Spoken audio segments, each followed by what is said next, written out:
কখনো কি এমন মনে হয়েছে এই জীবনের পথটা বুঝি একদম অন্ধকার, চারপাশে সবাই আছে, তাও ভেতরে ভেতরে একা? নিজেকেই যেন চিনতে পারি না। জীবনটা একটা গোলকধাঁধা, আর আমি হারিয়ে গেছি কোথায় যেন।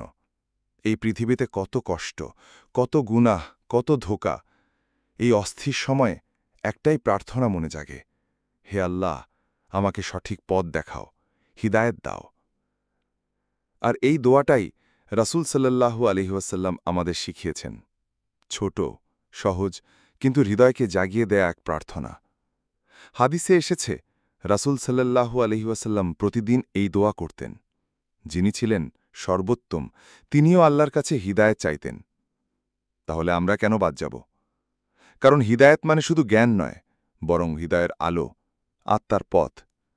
আজ আমাদের চারপাশে অশান্তি, বিভ্রান্তি, হারিয়ে যাওয়া।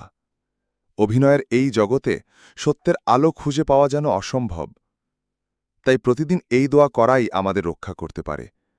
নামাজের পর, ঘুমানোর আগে, বা একা একা যখন মনটা খুব খারাপ, তখন শুধু একবার বলুন এই দোয়া। মন থেকে বলুন, বিশ্বাস নিয়ে বলুন। আল্লাহ শোনেন, তিনি পথ দেখান। আল্লাহুম্মা ইন্নি আসআলুকাল হুদা ওয়াত্তুকা ওয়াল আফাফা ওয়াল গিনা। দেখুন কত সুন্দর দোয়া। এই চারটি শব্দেই লুকিয়ে আছে একটি মুমিনের পূর্ণ জীবন। হে আল্লাহ, আমি তোমার কাছে চাই হিদায়াহ অর্থাৎ সঠিক পথ, তাকওয়া অর্থাৎ আল্লাহ ভীতি, আফাফা অর্থাৎ পবিত্রতা, ও গিনা অর্থাৎ অমুখাপেক্ষিকতা। আপনি যদি এখন পথহারা হন, গুনাহে জর্জরিত হন, বা কারো মুখাপেক্ষী হয়ে দুঃখ পান, তাহলে শুধু একবার এই দোয়া মন থেকে করে দেখুন। দেখবেন কেমন যেন মনটা হালকা হয়ে গেল। একটা ছোট্ট দোয়া, অথচ কি বিশাল আবেদন। এই চারটি জিনিসই যদি কারো জীবনে থাকে, সে তো দুনিয়ারও সফল, আখিরাতেও নিরাপদ।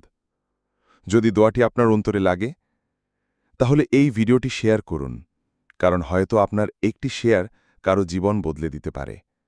আর ইসলামী অনুপ্রেরণামূলক ভিডিও পেতে এখনই সাবস্ক্রাইব করুন মিল্কিজ মেসেজ চ্যানেলটিকে।